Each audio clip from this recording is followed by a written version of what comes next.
Honey, anong ibig mong sabihin? Bakit mo ako binibigyan ng pera? Bakit mo ako pinapaalis ng River City?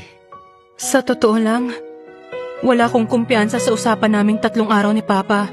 Kapag tinanggal ako ng board at pinaalis, walang matitira sa akin. At sigurado matadamay ka. Nitong nakaraang araw, nagpapasalamat ako na inalagaan mo kami ni Daisy. Hindi ko may tatangging, naging mabuti kang ama. Pero alam kong binigo kita. Pag sumama ka sa amin, matadamay ka sa pagbagsak ko. Honey, sa tingin mo ang mabuting ama, mabuting asawa, iiwan ang pamilya niya kapag may gulo? Yun ba ang gagawin niya? Pero hindi ka dapat madamay pa. Kasalanan ko. Umalis ka na at iwan kami.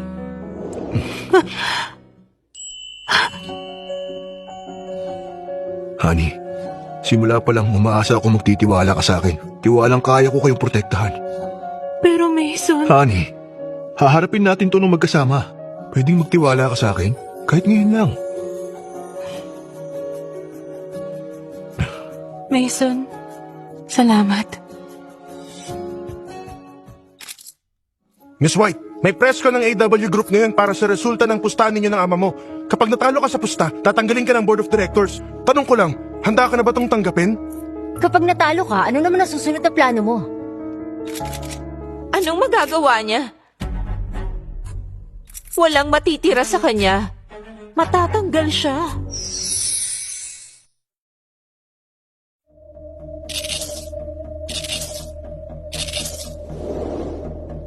Bakit mo inaaway si Mami? Hoy, bastarda! Paduduguin ko yung bibig mo, tumigil ka! Anong sabi mo? Hindi pa nagsisimula. Hindi pa sigurado kung anong kalalabasan.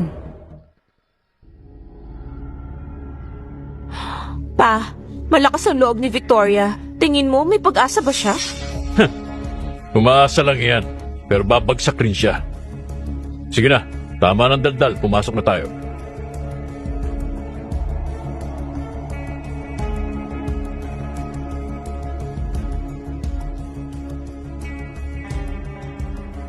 Magandang araw. Maraming salamat sa pagdalo dito sa press conference ng AW Group.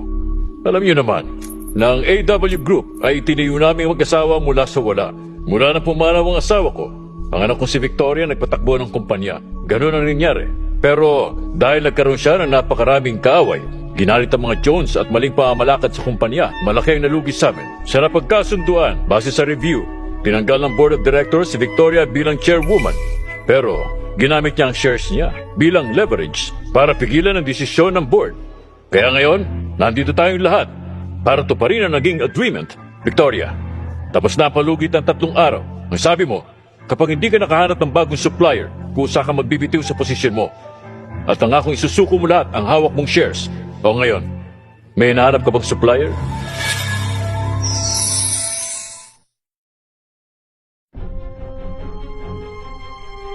Tingnan mo ang kalagayan niya. Walang supplier ang gugustuhin makatrabaho siya. Victoria, itigil mo na yan. Binalaan na kita 3 days ago. Kung aalis ka na lang sa kumpanya, may matitira pang shares sa'yo at konti pang dignidad. Pero ngayon, wala nang matitira sa'yo. Para kang dagang tumatakbo sa kalsada, lahat galit sa'yo. Ganun ba talaga? Kasama si Victoria? Di ba matino naman siyang babae dati? Palabas lang lahat ng yun. Ang balita ko, magulo ang buhay ng Victoria niyan. Nabuntis ng hindi kasal. Malaking kumalasan yung anak niya. Pinarusahan ng pamilya White ng ilang taon dahil doon. Hoy, Victoria! Kinakausap kita. Ano, may supplier ka na ba? Bakit ba ang bastos ng bibig mo Kung ako bastos, mas malala si Victoria. Dalaga pa lang kung kani-kaninong lalaki na sumama. Disgrasyada, kaya binigyan ng anak na malas. Lahat yan deserve ng babaeng yan.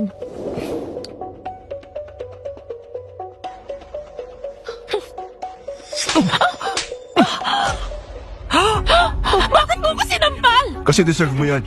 Kapag hindi ka tumigil, masasampal kita ulit. Hoy, Victoria, nahihibang ka na talaga. Isinama mo rito ang lalaking yan tapos ngayon mananampal siya ng gano'n na lang. Tama ang asawa ko. Kapag bastos, dapat sinasampal. Lahat kayo makinig kayo sa akin. Tingnan niyo ang babae yan. Arogante, walang paggalang sa mga matatanda. Nagsama ng lalaki rito para magyabang. Ang mga taong gaya niya ang dapat na ikinakahiya. Tama, sino ba ito? Napaka-arrogante.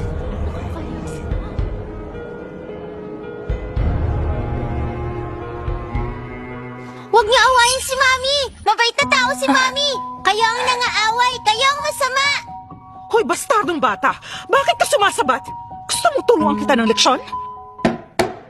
Tama na yan. Victoria, dahil wala ka namang bagong supplier, pirma mo na lang ang transfer agreement. Sige na, ngayon din.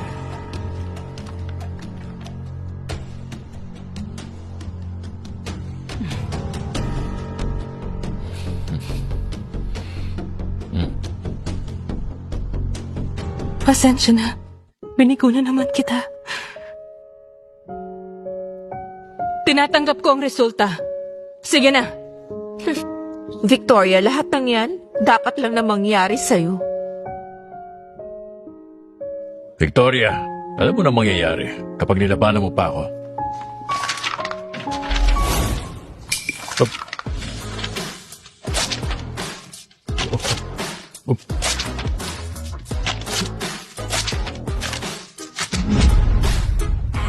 Got me in the worst way, got me in the best way. Now you got me thinking you're not competition. Think you got a best. Hoy! Anong ibig sabihin niya? Sinasabi ko sa'yo, hindi matatalo ang asawa ko ngayon. Magtatagumpay siya. Victoria, parang nabubuhayan ka. Huwag mo sabihing naniniwala ka sa lalaking yan.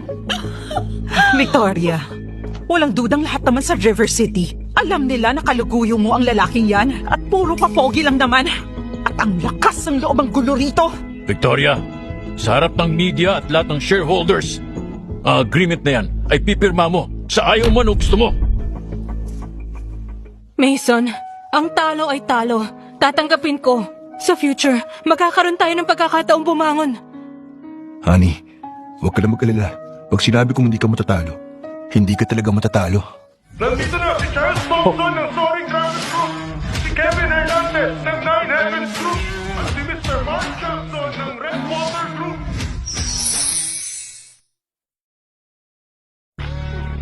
Soaring Dragon Group, Nine Heavens Group, Redwater Group, pambira, mga bigatin ng ibang syudad. Mga bigating boss, bakit sila nandito? Eh, ang liit lang naman ng River City. Ba't nandito sila? Dahil kaya kay Mason? Mr. Thompson, Mr. Hernandez, Mr. Jackson, bakit kayo naparito? At ikaw si... Ako si Thomas White. Ako ang chairman ng AW Group. Ako rin ang nagpatawag ng press conference nito. Bakit ba? Napabisita kayo? Hindi ba ang chairman ng AW? Di ba si Chairman Victoria White yun? Mr. Thompson, baka hindi nyo alam. Pero mahinang klaseng Victoria na yan.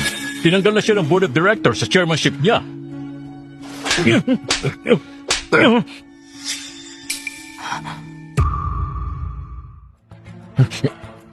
Ikaw, Hindi mo ba alam? Kaming lahat ay nandito para kay Miss White. ano ka mo? Sabi ko, kaming lahat nandito para kay Miss White. Tama ka. Kaming lahat nandito para kay Miss White.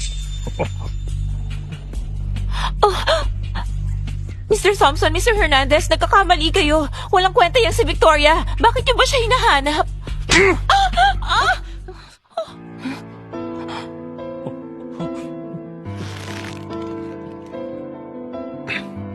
Sino ba rito si Miss Victoria White? Ako po yun. Charles Thompson ng Soaring Dragon Group. Kevin Hernandez ng Nine Heavens. Mark Jackson ng Redwater Group. Karangalan makilala kayo! Teka, sandali lang mga sir. Paano nangyari yan?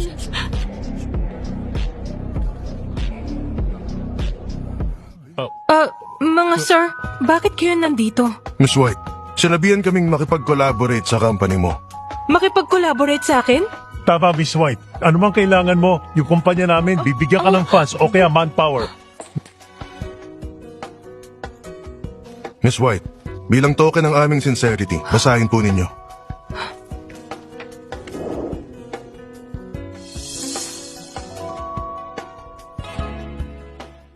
$100 billion investment? One Fong development rights? At maritime trade rights?